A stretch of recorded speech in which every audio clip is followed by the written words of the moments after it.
How to center taskbar icons in Windows 11.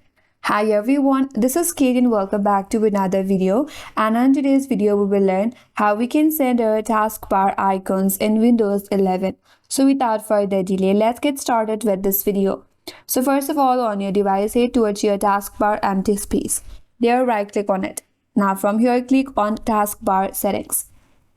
Once you're on the taskbar settings, you have to scroll down a bit and now click on taskbar behaviors. You have to click on it and it will expand more.